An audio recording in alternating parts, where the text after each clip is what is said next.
This is 3/4 inch radiata pine plywood. I designed this project to utilize the lowest amount of materials possible. One sheet will allow you to build a pair of floating nightstands and have plenty left over. Now let's break down the material at the table saw and the miter saw. When it comes to mitered edges, I always get a little bit stressed about the fit. I've found that it is best to cut your pieces about an inch long initially.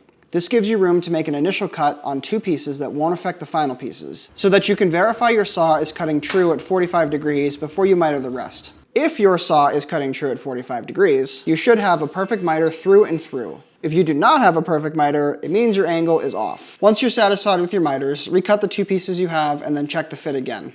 So here is how this assembly will work.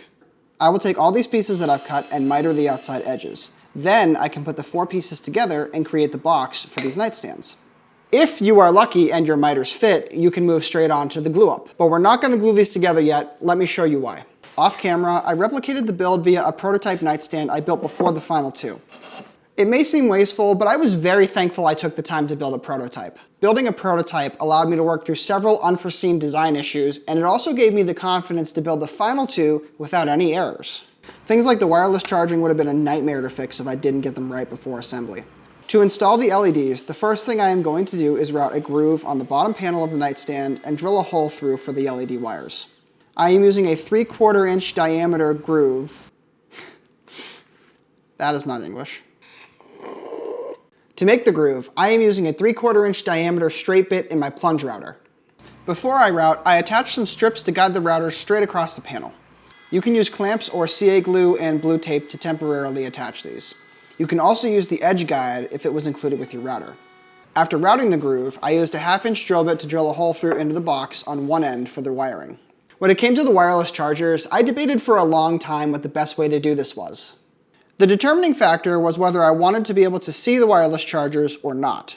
Ultimately, I decided I didn't want to see the wireless chargers, as I felt it disrupted the aesthetics of the nightstand. This decision completely changed my approach on how I installed the chargers. To accomplish this, I needed to create a deep recess that came very close to the top layer of plywood but did not blow through it, so that I could recess the wireless charger as close to the surface of the nightstand as possible for the best charging experience. The wireless charger states that the maximum distance between the pad and the phone can be 8 millimeters or about 1/3 of an inch. So we cannot exceed that distance, especially for phones with cases like mine.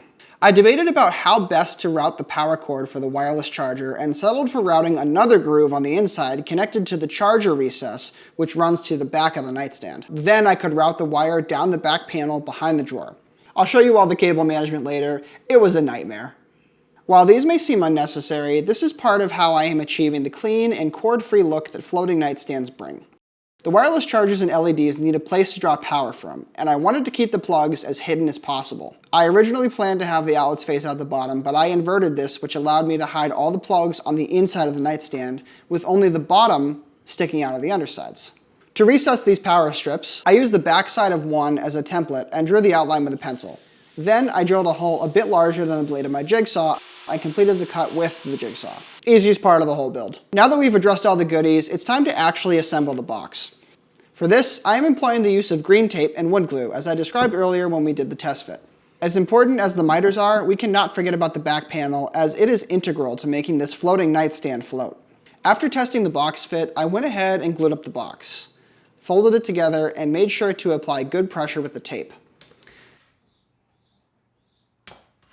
I ended up adding strap clamps to the nightstands to make sure my miters were really tight.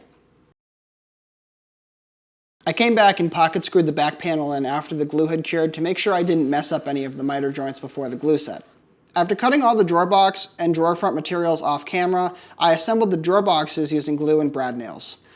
To match the look of my floating headboard, I cut wooden slats from 1x2s and attached them to the drawer front with a combination of CA glue for an instant hold and wood glue for a lasting hold, which meant I didn't need to use any fasteners here. I set the fronts aside to install later. To ensure a quality finish, I'm going to pre-finish the entire piece now and install the components and drawer boxes later. After sanding both nightstands and drawers to 220 grit, I vacuumed them clean and gave them a wipe down with mineral spirits. Since I am not a perfect woodworker, I had some small gaps in the miters which I had to fix with wood filler. It was at this point I had to decide between leaving the plywood edges exposed or edge banding them. Mitered edge banding can be intimidating and hard to do, but I am glad that I spent the time to do it. I also discovered a new technique that made it easier. Now, it would have been better if I had edge banded these pieces before I cut the miters, but it's too late for that. I started first by edge banding the pieces that ran horizontally end to end, cutting them flush. Then I banded the vertical sides and overlapped that over the horizontal banding. I took a speed square and a marking knife and cut through the edge banding at a 45-degree angle at the corner. Applied some heat with the iron to loosen the glue, then pulled off the corner piece that overlapped and ironed the vertical piece back into place, creating a near-perfect mitered edge. I scraped off the excess glue with a putty knife and lightly sanded the two pieces smooth. Now I could stain everything using my favorite dark walnut stain. And for those of you wondering why I didn't just build these out of walnut, it's because I built my headboard using the exact same material and finish. So it's a little bit too late to go back now. After letting the stain soak in, I wiped off all the excess and left it overnight to dry. I came back the next day to apply several coats of spray lacquer, which has rapidly become my finish of choice when I am not using a hard wax oil. It is quick to build coats, it is durable, and it self-levels. I had 3 coats on everything in about 2 hours. What more can you ask for? Now I can install the drawer slides using a piece of 1/2-inch plywood as a spacer under the slides. I recessed the slides appropriately to account for the thickness of the drawer front to keep things flush. But before I could install the drawers, I had to install all the electronics. Before installing the power strips, I checked them by plugging them into a power source. Installing these is as easy as inserting them and screwing them in. I chose these plug strips because of how shallow they are, so they don't protrude too far from the bottom of the nightstand since the plugs are going to be facing up. When I built the prototype, I discovered when I went to plug the power brick for the wireless charger and the LEDs in that they wouldn't fit side by side. I solved this by adding a rotating plug extension to give me more flexibility. Since I knew now that my wireless charging setup would work thanks to my prototype, I installed the charger facing upward and hot glued the pad into the recess. I routed the power cord through the recess and down the back panel. After experimenting with the prototype, I made the decision to install the LED strips in some metal diffuser channel, which looks a lot nicer than an exposed strip and will soften the light. I measured and cut the LED strips to length, then I attached them to the inside of the diffuser strips using the adhesive backing already on the strips, routing the strip through the hole I drilled earlier. After plugging in the controller and power supply, I tested the LEDs and ran them through all the colors and basic options to ensure all the LED chips were working. Looking good. It felt a bit half-baked to control the LEDs with just a remote, so I integrated motion sensors into the setup. They are plug and play with the LED kit I purchased and were super easy to add. That is class right there. I spent a great deal of time in the prototype stage laying out the cables, controllers, and power supplies, so I knew everything would fit. This made all the cable management significantly easier, and I secured all the wires with a combination of hot glue and plastic cable clamps. Now I can install the drawer like so. I had originally intended to add a French cleat and use that to hang the nightstand directly off the wall, but it was at that exact moment that I realized I could take the floating concept one step further. I've gone ahead and made a separate video which covers making these panels, and you should watch that after this, but I'll give you the highlights here. I was able to source the felt backer that you see in the commercially manufactured slat wall panels and made my slats out of 1x2s from the hardware store to match my existing headboard and these nightstands. After staining and finishing my slats, I fastened the slats to the felt from the backside using a staple gun.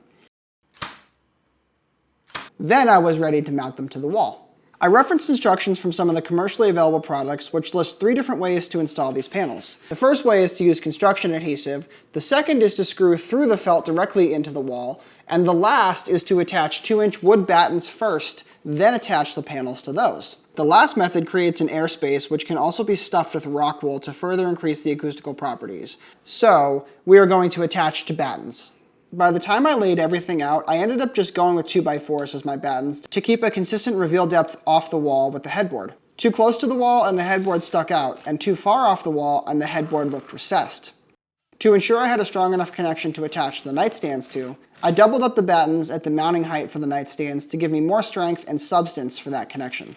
One thing I forgot to account for is where the cords are going. Thankfully, when my house was built, they added outlets spaced for a king-size bed on both sides of the wall.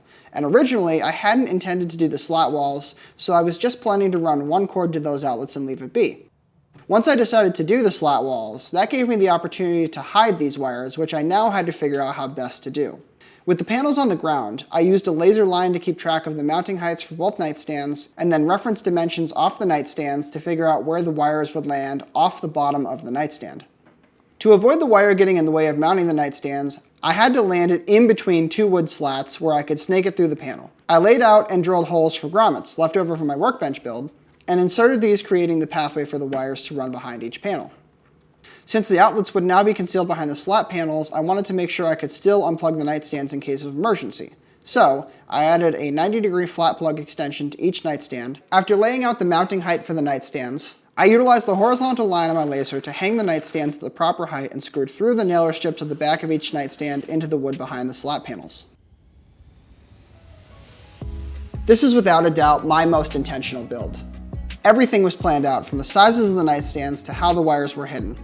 Now that I only have wireless chargers when I get into bed at night, I set my phone down on the nightstand and don't sit there scrolling garbage. I'm sleeping better because of that. I don't have to rely on overhead lights as much with the LEDs, or use a flashlight at night if I get up to use the bathroom. If there's one takeaway I want to leave you all with, it is to live your lives with more intention. Sure, these are just nightstands, but they've also made me a happier and healthier person. Our bedrooms should be a place of respite from our chaotic lives, not something that we just sleep in. Besides, now my robot vacuum will stop eating all my charging cords. Is that the biggest reason that I did the floating concept? No. Well, maybe. Be sure to check out the video on the acoustical slat panels right there. Go on. Come on.